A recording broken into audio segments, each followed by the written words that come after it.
Hi, thanks for tuning into Street Life. I'm Natasha, and today I visited the National Museum of African American Music located in Nashville, Tennessee. It's a recently opened museum that features exhibits about the history of Black music. As when you're walking through the museum, there's commentary, clips, as well as music playing, and it's actually quite loud. So you'll hear that in the background, and my voice is pretty low as I was trying not to disturb other visitors. Gospel, where it all began. When you first walk into the museum, one of the things that I really like is that the color is actually really nice and vibrant. The walls are like really nice, vibrant colors, separated into sections and some are color coded. And it's a little bit different from, kind of similar to some museums that you visit where there's certain placards on the wall that you read. But what I really like is the use of photography. As someone with an interest in photography and video, like that was one of the things that I really enjoyed, where you would have really great black and white photos in the early part of the museum of different musicians. There's a certain cohesiveness in having photos from different eras, but they're all in black and white. You also have like a few illustrations and whatnot, and it's an interesting presentation of music history. It's like when I visited, this was 2023 September, I think the museum had just been open for about maybe a year or two at that point in time. So it was still fresh, it was still new, and like quite crisp. I actually really like the first exhibit when you first enter into the museum, which is about the African roots and early development of Black music within Christianity, within music and things like that. There was a source of escape, hope, and aspiration from the day-to-day existence of living as an enslaved person, and then later on living in the repression of the South, where European hymns were taken and adopted by the enslaved and kind of influenced by and reconfigured in the African tradition, living within this new society with this relatively new religion and whatnot, and that it gives rise to a new culture, a new foundation of music. And then eventually how gospel music would then fan out and lead to the development of soul music, how it became like the quintessential music or part of the music of the civil rights movement, part of the soundtrack of the civil rights movement, how the church and Negro spirituals would play a role in the civil rights movement.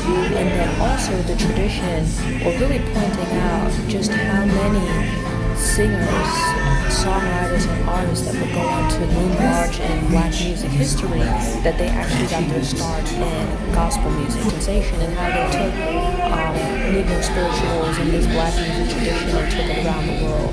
But then also as part of that, how it kind of paved the way and gave way to the other musical forms that would come. The blues. So you then have the blues section, where the setup is kind of the same, pretty much the same, where you have like nice moody lighting, lots of photography of different artists, as well as placards that you can play. But in this area you have like some, as well as that you also have some memorabilia, some records, traveling cases, things like that. And you have some of that in the gospel area where you see performance costumes, suits, and things like that worn by various artists. So sort of if you think of like when you go to the Hard Rock Cafe, how they have like different memorabilia from artists, so it's like that. But in this case, each section of the museum is divided by type of music.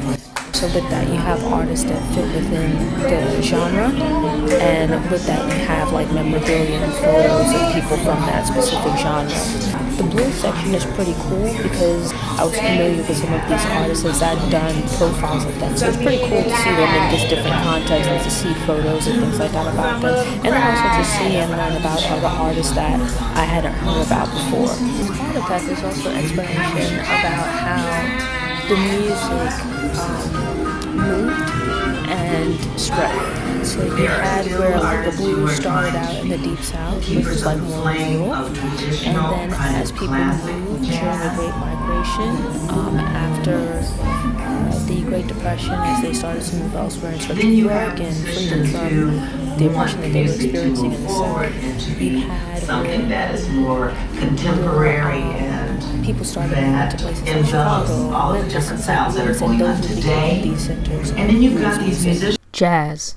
The jazz room I thought was actually pretty cool, largely because as someone that loves New Orleans and New Orleans culture, having visited the city, it was nice to see it featured, and to read about like the development of jazz music. And while you have the other musical forms, that they give you some background on how they developed it or how different regions developed their musical style. With jazz, it's a little bit different because so much of it is heavily influenced by New Orleans. And so with that, you learn a little bit about New Orleans' culture. And as with other parts of the museum, there's some really great photos of various jazz singers, and musicians as well. So like your Louis Armstrongs, Ella Fitzgerald, and then also how you have like the emergence of clubs and things like that. So it was really cool. And with the jazz, because unlike, let's say, the early gospel or even blues music, where it's from more rural areas, like everybody's kind of snazzily dressed. That's the word, snazzy. And so it's like, it kind of has like a sleeker or cooler feel to it. It's a little bit more urban. R&B. And then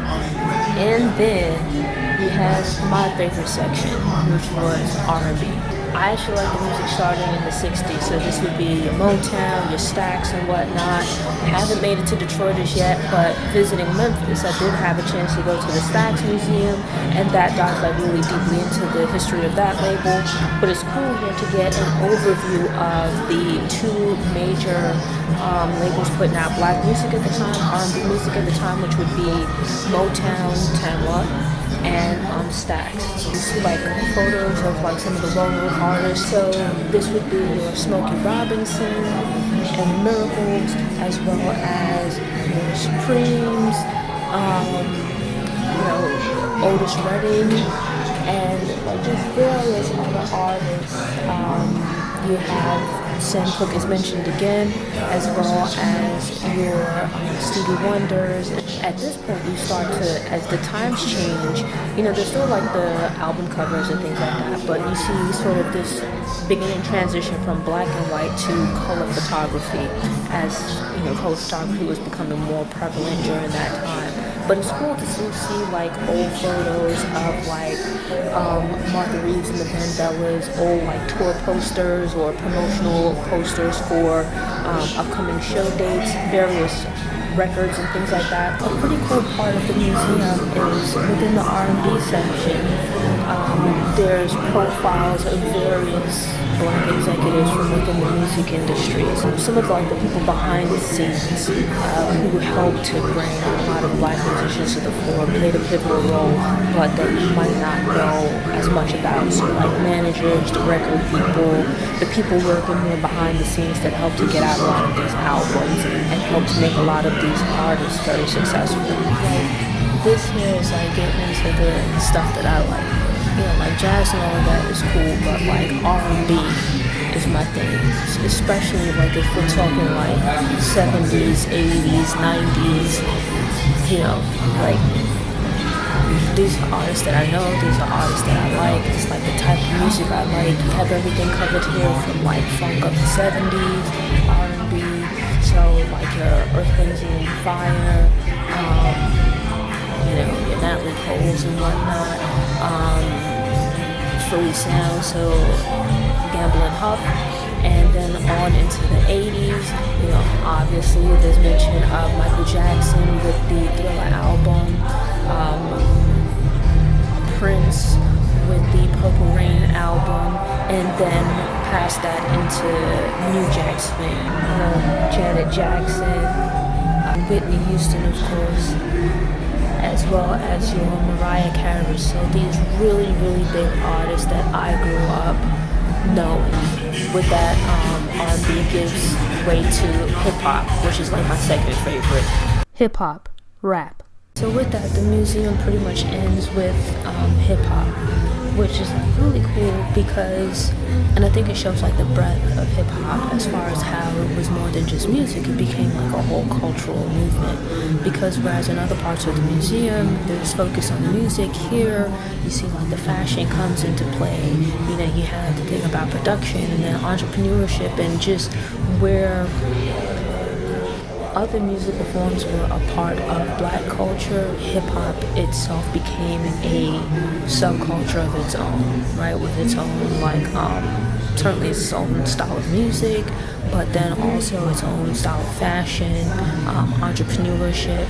A huge part of rap was hustle, right? Entrepreneurship, starting labels, venturing out into other companies and things like that.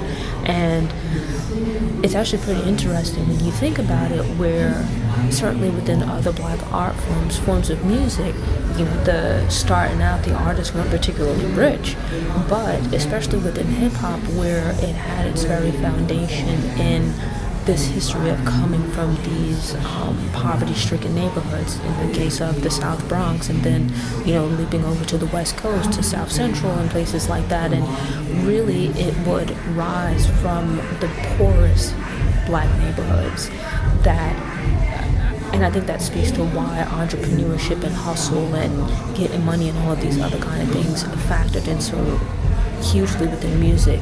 Within blues and soul and stuff like that, you certainly had social commentary, but it was taken to another level within hip-hop. And then unfortunately, as with most things when it's successful, other people and interests come in and it can kind of get perverted, and that certainly happened with hip-hop music. But with all of the art forms, you see just how incredible it started out as, and I think that hip-hop kind of brings all of those different factors together. Hip Hop Special Exhibit celebrating 50 years. And I visited in September. During that time, they had some illustrations on display by Andre Leroy Davis, representing like the East Coast, where this Davis is an illustrator who would create like the comics featured at the back of the source. There would typically be like a kind of last word illustration, either about something from the issue, something going on like the issue's cover story, or just something going on in hip hop in general.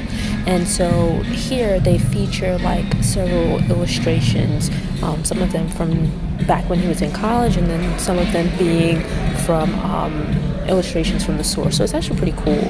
It's in keeping with the museum's theme, you know, of music history, but here it's like a different take on it, where you have like these kind of comical illustrations. It's actually pretty dope. Planning your trip and tips for visiting the National Museum of African American Music. So overall, I thought the museum was really, really cool. I highly recommend visiting. It was part of the reason that I wanted to visit Nashville. I wanted to come to visit this museum and to get some hot chicken from Prince's. And so I've accomplished those two things, and with that I feel like mission accomplished with my Nashville visit. It was certainly worth the trip. You know, they recommend about an hour and a half to get through, but I took my time. Part of it was I was recording and whatnot, but that didn't really take up much time. I read like everything that I saw. I took my time and looked at everything. I didn't really interact with like the interactive elements and whatnot, like listening to the music, but you can spend like a good number of hours here. It's a really, really cool experience. Parking can be a little bit of a problem because it's in the downtown area, but there is a parking garage on the corner from the museum, and if you enter through that entrance, you get a ticket. They will validate and cover your parking for 2 hours of parking. I certainly went past that time, and when I get to the garage, I'll figure out that situation. But I highly recommend visiting. It's an incredibly amazing museum. The way that it's put together is really dope. If you love photography, if you love music, it would be incredible for you to visit. I think you'd have a really great time. And with that, I highly recommend it. Thanks for tuning in. To ensure you don't miss any episodes, subscribe to the channel, click the notification bell, go ahead and click that thumbs up button if you like what you saw, and go ahead and share it on social media.